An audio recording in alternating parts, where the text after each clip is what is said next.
Welcome to OBG Talk, a new collaboration between K24 Inside Business and Oxford Business Group that asks the country's key decision makers about the opportunities and challenges of investing in Kenya. My name is Robert Tashima, the Africa Managing Editor for Oxford Business Group. For more than 20 years, OBG has conducted on-the-ground, in-country research in the world's most dynamic emerging markets, from economies like Abu Dhabi in Mexico to Indonesia and Nigeria. As East Africa's biggest market, Kenya naturally fits into this pantheon. But how can Kenya realize its potential? What role do private investors play? And what does it all mean for the average citizen? Those are the questions we will be exploring today in OBG Talk. Today's episode will focus on Kenya's universities. Kenya has a young and growing population, with 60% of the country under 25 years old. This demographic bulge has the potential to transform the country's economic fortunes. But to achieve that transformation, universities need to ensure the accessibility of their institutions, the quality of their faculty, and the relevance of their curriculum. To delve further into that, we have with us today Professor Noah Midamba, Vice Chancellor, CEO, and Professor of Defense and Foreign Policy at KCA University. One of the first questions I'd like to ask you is related to the quality of universities in Kenya. Now, degree mills have obviously been something of a concern in the country. What recent efforts have you seen to improve the quality of teaching and curriculum at the university level? The higher education industry is 1,000 years old, and it's changing. There is fundamental change taking place around the world, and Kenya will not be exception. University started as basically a philosophy-based, all those highly knowledgeable people that were great scholars. Then it became teaching and research in the process, and then we shift to relevancy to the community. What is happening right now, for the first time, a really fundamental change that will change universities the way we know. And let me outline a study done by Ernst & Young in 2012 in Australia that depicted 5 fundamental areas where changes, and I'd like to just go over them. Okay. Number 1 is democratization of knowledge. Knowledge is no longer the sole owner of the university, but the internet has now literally taken over from the old system. The second thing is contesting the relevancy and also the source of funding for university. Both private and public universities are now on the same path, challenging each other, while the countries and also the business sector are demanding for the outcome, quality outcome. Next is digital. Digital era and technology has taken over from the previous higher education place. Global mobility is now the key. In South Korea, no one will be hired or employed unless they have global background. And so they're really on the right track. And lastly, integration of the industry and business and relevancy of the higher education and government goals and sectors. That now become the forefront of higher education transformation. I see. Now, with regard to Kenya, there are 64 universities right now, both public and private. There are 34 private universities. The public universities are very traditional. They're very traditional in their approach to teaching, approach to research. And private universities are much more mobile and becoming more innovative than the public university. And that is the trend. The trend around the world is that most of public universities, the way we know, are going to close down. And they're going to be bought by private university, or there's going to be a merger between private university and public university, which will become universities of the future. Okay, and so you're seeing that right now in That Kenya is already? taking place in Kenya I see. as more and more students. I started, for instance, KCA 5 years ago. When I came, there were 5,000 students. Today, there are 16,000 students at KCA. Because KCA has a record, which is 90% of all graduates are employed within 1 year. Wow, that's an And impressive they're statistic. impressive. That is international standard. Yeah. But we are working very hard to move to that.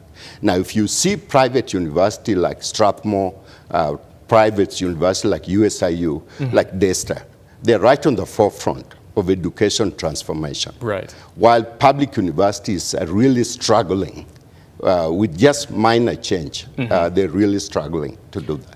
And what do you see as sort of the key aspects of the curriculum that are necessary to ensure that graduates from these universities are able to find employment in the job market? I mean, that's obviously one of the key Yes. issues these days. The traditional delivery of education was to lecture and exams. And that's by a large extent is still the mode of almost all public universities Right. in Kenya. Now, the approach in the future is completely pedagogical approach has now shifted significantly, which is more coaching and more coaching, and the outcome is a packaging of knowledge. Right. So that the exams itself become irrelevant. This is very common in Scandinavian countries. We are working very close with Denmark. And most of our faculty have been sent to Scandinavia. So they're working on a joint approach to change it. For instance, give you an idea. When someone say, I have an MBA in Kenya, the question you need to ask is what skills do you have? Right. Rather than the MBAs you have on your choice. It's not just about the paper. No, it's just about the paper. Now, when I was in the United States, in my undergraduate major in business administration, we took Southwest Airline as a case study. Okay. And the entire class studied that for six months. At the end, we write a complete report, which is a joint report. And our report were taken very seriously in transformation of Southwest Airline. So today, I can look at KQ in Kenya, which is having problem, and I can segment all the part of the problem, and then clearly demonstrate prescription for KCA. Based on the practical experiences that you had. And that is the approach that KCA University is doing. But having that sort of involved coaching and those sorts of case studies for the students, in addition to more traditional curriculum, that obviously requires quite a lot of funds and resources to support the faculty, to support the curriculum. So how can universities in Kenya today ensure their financial sustainability, both public and private, in terms of funding? There is a triad approach which is very important, and the Israelis are doing it very well. There is a role the government is supposed to play, which is significant, setting up policy for incentive for private sector to work closer with the universities. Universities need to understand the private sector. And that is where the resource is going to come from in the future. And the private sector must understand and will understand value added by the university. For instance, the research enterprises should be set on campus, on university campus, instead of a separate area. And that is the way it is done in Israel. I see. So that classrooms, public universities in Kenya are going around building these monumental buildings that take millions of money. This is the traditional, you look at Cambridge, Oxford, this is the traditional building. Those buildings will become obsolete in the future. You don't need them. Students need a beautiful state-of-the-art student center, which has gourmet coffee, which has all the classic everything they need in order to pay there. They need a state-of-the-art rec center to work out. So that those are really the part of the trend in the future. And so what is happening is so long as public university approach is teaching what you call lecture and exams. Right. And there is also a distant relationship between the faculty and students. They're going to lose out. Right. Because we, the private university, have made a serious recommendation to the government of Kenya, and the government of Kenya is taking this very seriously. Right. Funding of education no longer should be geared to public universities. Funds should follow the student, and the student choose where they want to go, whether they want to go to private university or they want to go to public university. Okay. In the process of which the people who relate well with the student, who treat students as a customer, not just this group of people who come here, not just a number, will win in the process. And the students are armed with statistical information. They're asked how many people got graduated, where did they go after they graduate, so what kind of skills do they have. It's an institutional approach that sort of provides more of a meritocratic sense of universities in terms of which ones will be able to attract those students. That's what it is and the in funding, the future. of course. Yeah. And I think within the next 10 years, you will see significant impact among public universities in Kenya. Right. The ones who cannot change will probably die off and be bought by private university and other enterprises.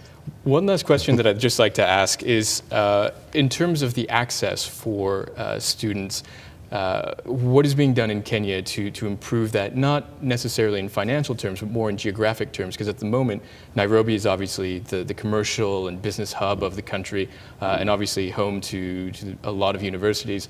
To what extent will students in other counties be able to access higher education locally? Again, a very important question, Robert.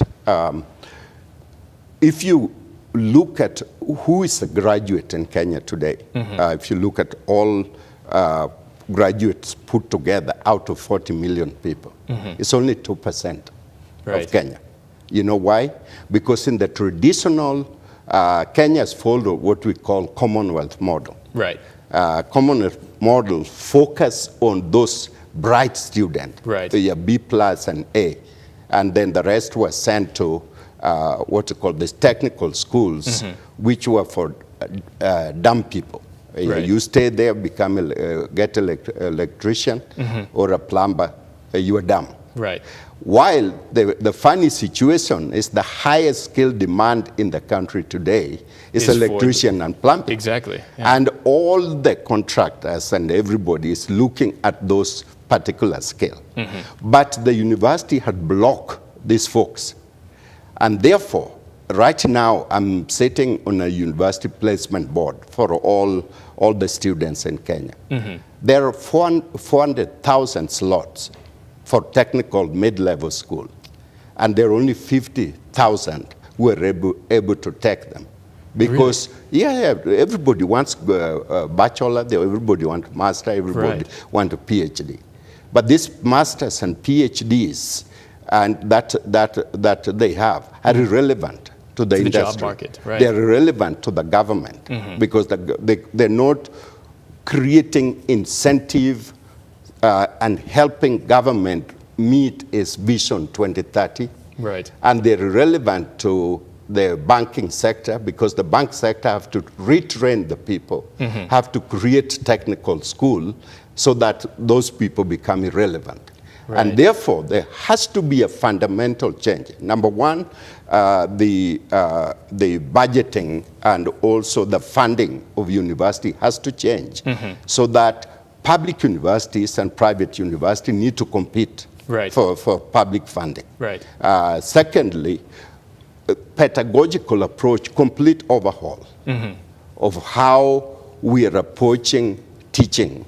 And that is, as I indicated before, facilitating and also packaging students with skills that are ready for banking sector and other sector in the country. That is the only way. And this is the trend around the world. I'm not just talking about here. I'm talking about America. I'm talking about India, China, Japan, every Europe. This is a fundamental shift in thinking about higher education. Okay.